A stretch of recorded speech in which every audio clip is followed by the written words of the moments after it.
When the final whistle blew on the World Cup final, Spain secured a 1-0 victory in extra time over Argentina. But instead of the usual post-match handshakes, the pitch immediately devolved into a chaotic brawl. The footage is striking.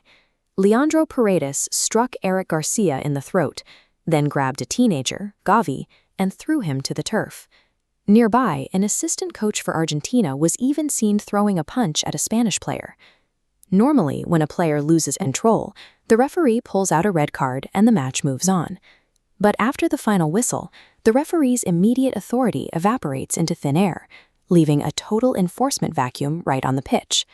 To fill that exact vacuum, the disciplinary committee in Zurich takes over. They spent over a week reviewing the referee reports and camera angles, ultimately opening one of the heaviest disciplinary files ever brought against a single team. Evaluating the actual danger to his career requires looking at the compounding rules within the disciplinary code. This logic determines if a few minutes of lost control will sideline a player for a significant portion of their remaining competitive window. Under FIFA's disciplinary code, a single assault charge carries a strict minimum 3-match ban. But Paredes wasn't handed a blanket charge. He received 3 distinct individually numbered offenses. If all are upheld, that strict floor multiplies straight to a 9-match ban. And there is a specific clause that makes those numbers sting even more. Any suspension handed down must be served during official competitive matches. A player cannot sit out a few friendlies to satisfy the requirement. They have to miss real tournament football. The consequences don't stop with the players. The disciplinary code forces the scope outward, dragging the Argentine Federation itself into a completely separate stack of charges. While the players fought on the pitch, the Federation was cited for objects thrown by spectators, discriminatory chants from the crowd, and a political banner displayed. If these institutional charges hold up, the Federation faces substantial financial penalties. In the worst-case scenarios, they could be forced to play future home games with partial or entirely empty stadiums. The entire system is built to ensure collateral damage. It ties the behavior of a few individuals to a whole nation's footballing future. Right now, these are strictly charges, not convictions. FIFA procedural rules guarantee every accused player the right to present a formal legal defense. In a case like this, there is really only one viable strategy. The defense has to argue that the violence was an isolated, heat-of-the-moment reaction triggered by the extreme psychological pressure of losing a World Cup final. But the disciplinary code contains a specific countermeasure designed to defeat that exact argument. It gives the committee the power to look for a pattern of behavior. If the committee determines that a player has a documented history of similar conduct, they can reject the idea that the violence was a spur-of-the-moment snap.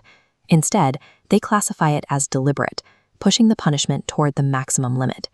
Right now, Leandro Paredes is actively serving as a live stress test for this exact escalation rule. His entire future rests on his ability to prove his World Cup final outburst was an isolated anomaly. He needed to look calm, reformed, and completely in control while his case was open. Instead, he returned to domestic play with Boca Juniors and immediately instigated another brawl. During an away match against Newell's Old Boys, a midfielder went down after a challenge.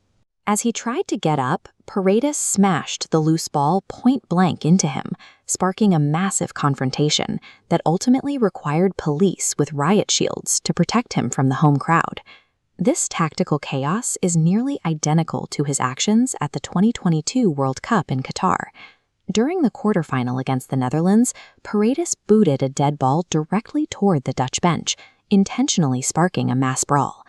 By repeating the same aggressive tactic while under active investigation, he has legally handed the committee the exact pattern of behavior required to trigger their maximum penalties, and the governing body has a documented history of using maximum force.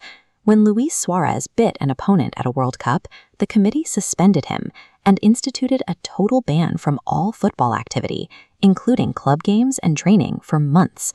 They reached for a similarly heavy punishment for Luis Rubiales, handing him a multi-year ban.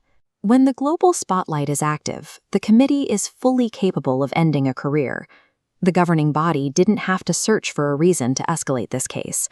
By failing to understand how the disciplinary code tracks behavioral patterns, Paredes took the evidence directly to Zurich and built his own ban, incident by incident.